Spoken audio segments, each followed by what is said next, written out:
North Star subscribers. This is Michael Freeman, the executive producer of this show.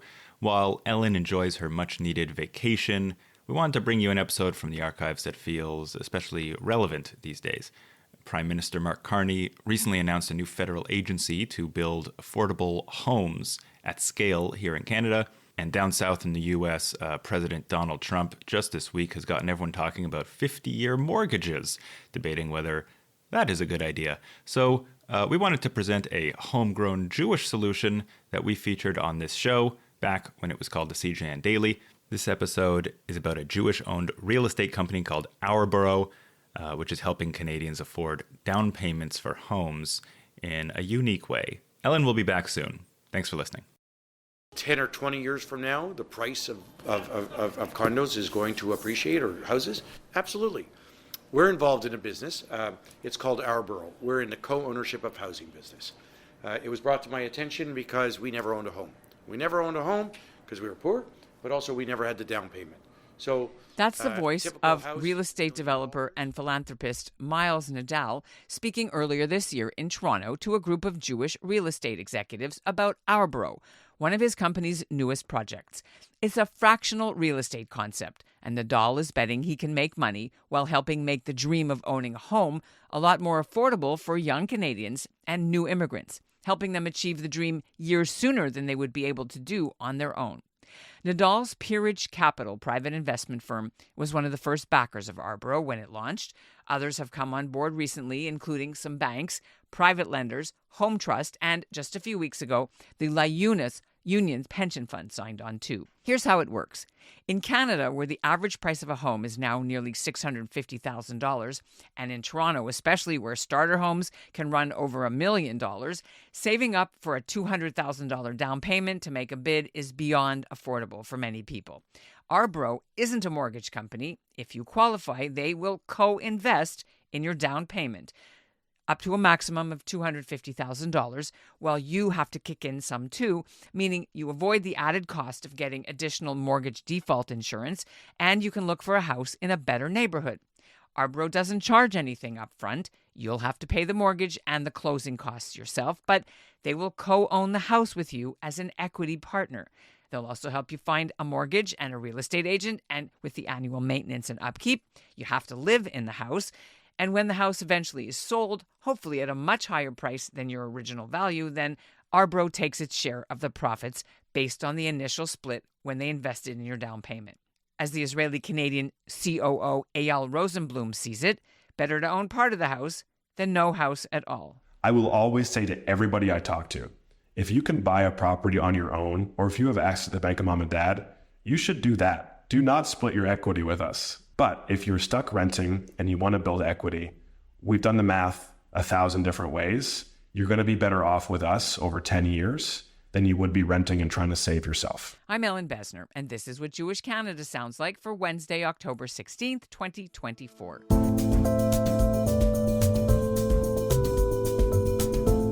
Welcome to the CJN Daily, a podcast of the Canadian Jewish News made possible with the generous support of the Ira Gluskin and Maxine Granovsky-Gluskin Charitable Foundation.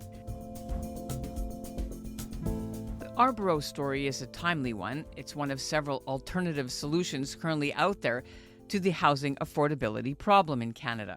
I first heard about Ourborough at that UJA Federation of Toronto real estate event in the spring, where Nadal was one of the keynote speakers.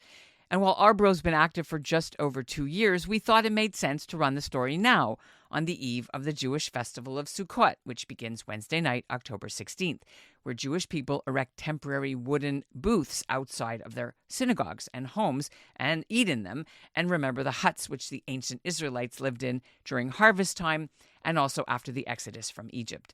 Since launch to date, Ourborough has co-invested in 160 home down payments. The company works mainly in Toronto, but it's expanded to London, Hamilton, Guelph, Kitchener-Waterloo, and Ottawa.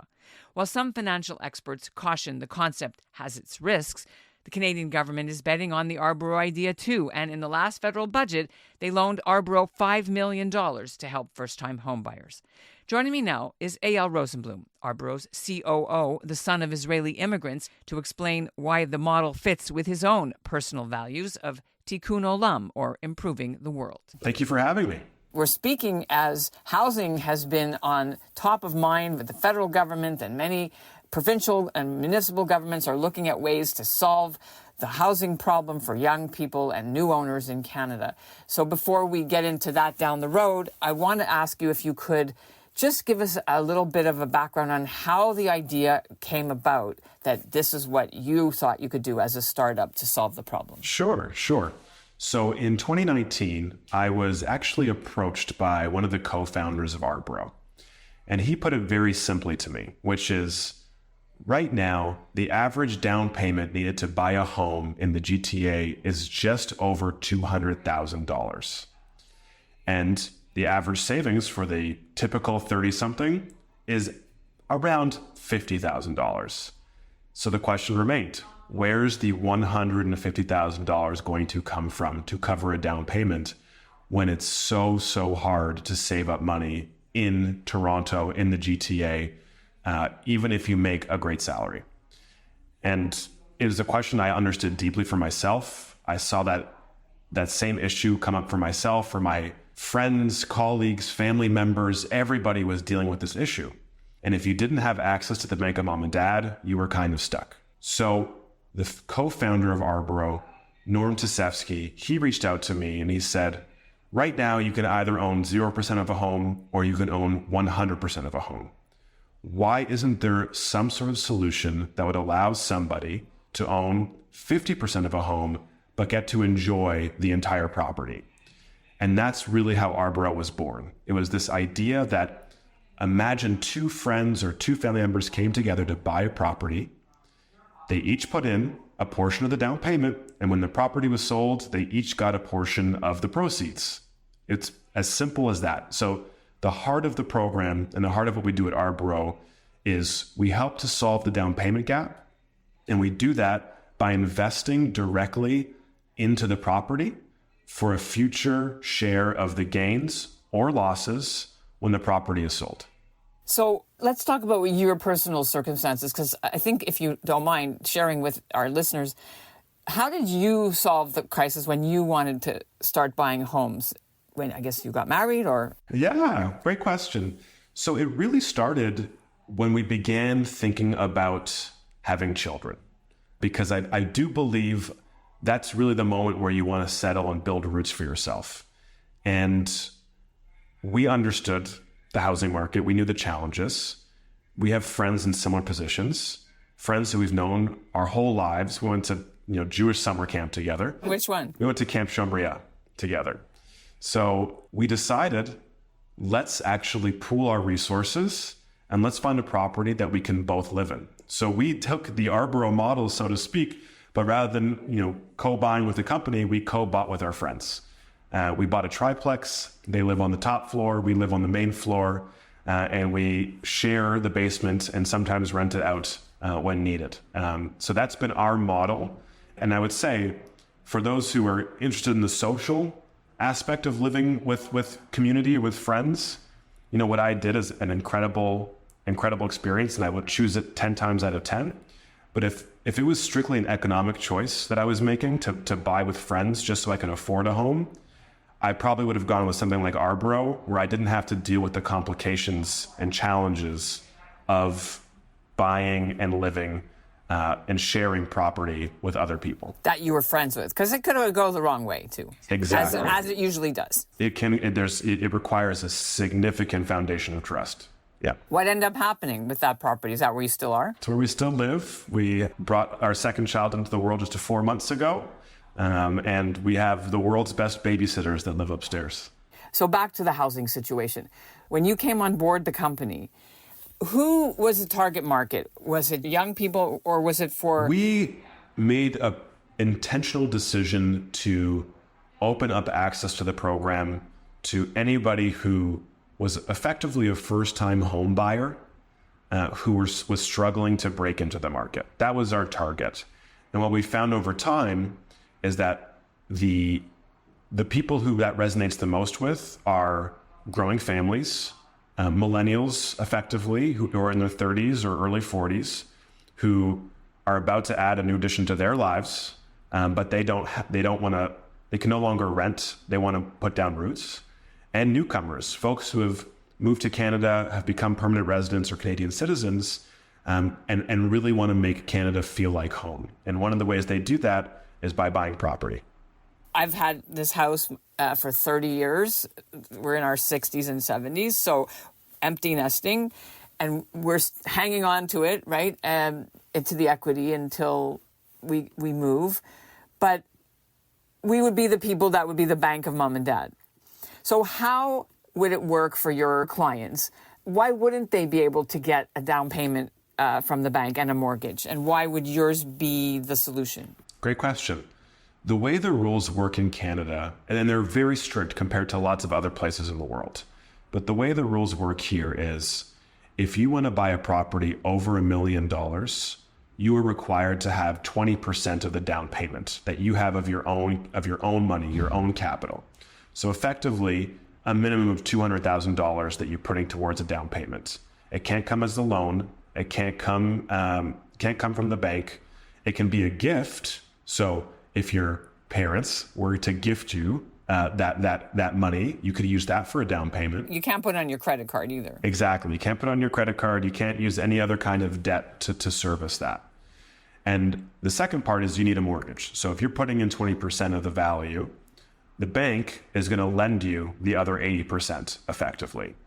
And they want to make sure that their loan is as risk-free as possible, let's say.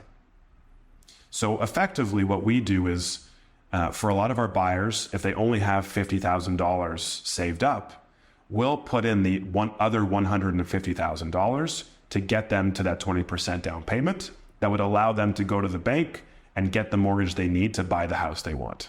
And no interest. On our portion, there's no interest. It's simply us, just the same way as a home buyer, we're investing in the property.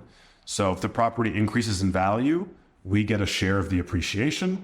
If the property decreases in value, we actually take our fair share of the losses as well. So is this for long-term people? Like I just told you, we have our house 30 years. Because then you would get like, in 30 years, you'd be getting way more than they want to give you. Exactly. That's exactly right, Ellen. So what we usually say to our home buyers when they come to us is, we're here to help you buy your starter home. We're here to help you break into the market. We've done the calculations. If the markets kind of continue as is, in 7 to 10 years, you will have built up enough equity by yourself to sell the property and buy your forever home without us. We want you to make us obsolete, basically. So can you walk us through maybe some of the numbers so far? How many have you had, where, and how many have actually sold and moved on? And how many are still with you? Yeah, it's quite new. We launched the program publicly in 2022. Since then, we've had quite a bit of demand, just over 2,000 applications come our way. From those applications, we have our first 2 sales happening this year. Since it's so fresh and so new, most people, we recommend them to hold on, for a longer period of time.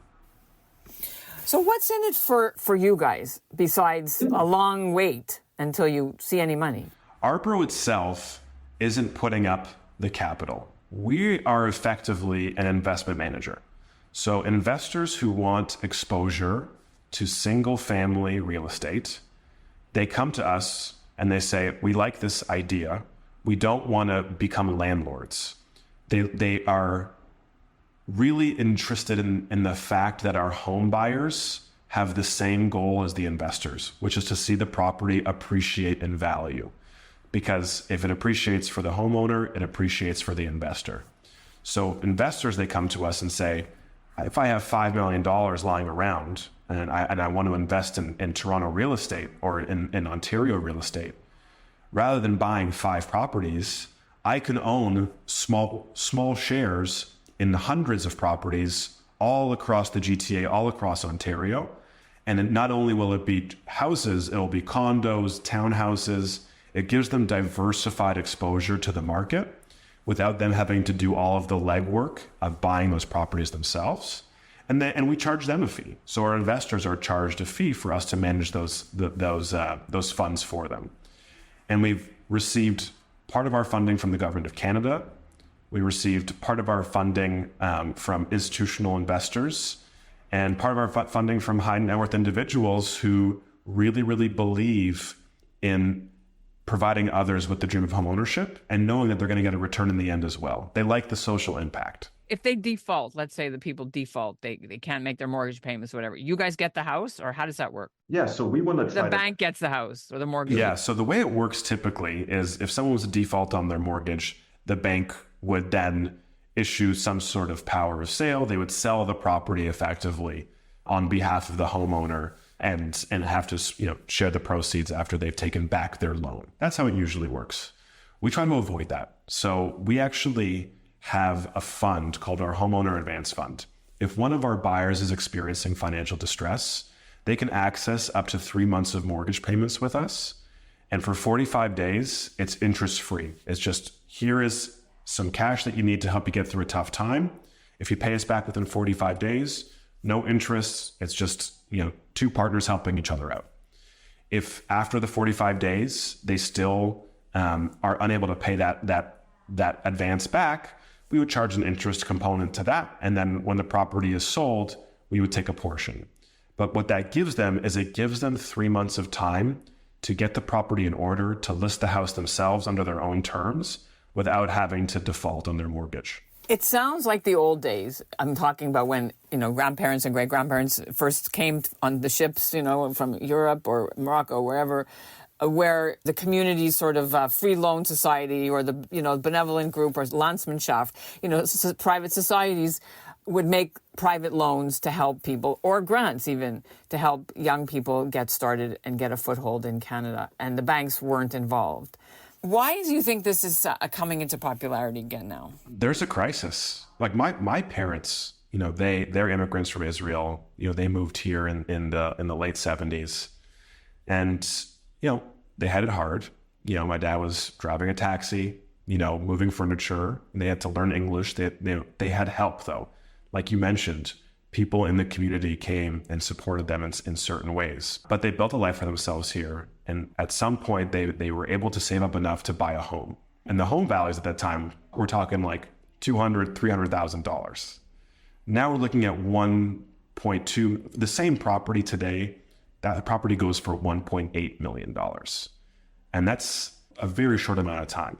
And the truth is, incomes in Canada have remained relatively flat over the last 50 years in terms of real buying power, but the value of properties has gone up significantly. And the gap is getting wider and wider, and people simply cannot afford to buy on their own. That's where we come in. The federal government's you said the federal government is helping one of your investments as one of your institutional investors, which I find fascinating. But was that new in this latest budget where they are going all in on trying to help people with housing? This is actually part of a prior budget's allocation, but I think some of the work they're doing now is great. And I think it's clear that they've heard the anger that people are feeling, the frustration, the helplessness, and they're trying to do something about it. And they recognize the crisis for what it is. So they've done quite a few major changes. Most of them are on the supply side. I think there's a general recognition that right now, there's simply not enough houses.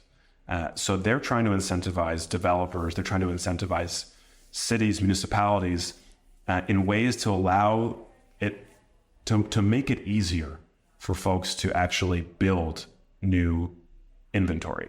That's work that we'll see the fruits of in 10, 15 years. It's a long way out. Today, we have a group of people who are going to miss out on their opportunity for homeownership. There's a requirement for demand-side solutions right now. And we believe that we fit into that kind of category. And the government of Canada has done other demand-side solutions as well. They've created the new first-time home buyer savings account. That's been very, very popular. And they've actually increased the amount of money that people can contribute towards that. They've increased the amortization period to 30 years for insured mortgages. So that allows people to lower their monthly costs and allows them to qualify for a bit of a larger mortgage. But that's only for new builds. It's only for properties that have not been built. It's not for resale properties. So I think for those who are in a situation like I was 3 years ago, there isn't something that's really clear that can be done. And while I love the first-time home buyer savings account and all of the ways that they're incentivizing people to save, you got to keep in mind, since 2020 to now, rent has increased by 20% in Canada. And so people are paying the price of that and aren't able to save as much as they were 5-10 years ago. And so we still think there's still a gap. And that down payment gap is still the thing that we think needs attention.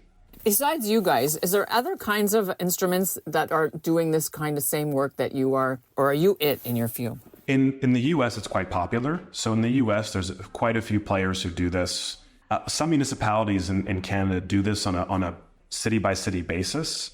Some universities will actually provide something like this to their professors so that they can live close to campus. We're the first of our kind to do this at a larger scale to a broader market. I was speaking to my producer, executive producer, who is 30-something from Toronto, 2 kids, small kids, and they moved to Niagara Falls. And he asked me to ask you this. He said, ask him why that's not a bad thing. Even though as parents and grandparents, we want everybody to stay close to home, the Jewish community synagogues and the Jewish community centers and the schools and what have you, on the one hand, versus moving out to smaller communities where affordability is easier. I think that's great. And I think that's it's a natural product of what we see.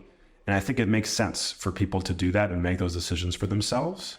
For me, what actually drew me in the first place to Arborough was I was noticing that the people who make our city great, that make Toronto an amazing place to live and to work, a lot of them were leaving.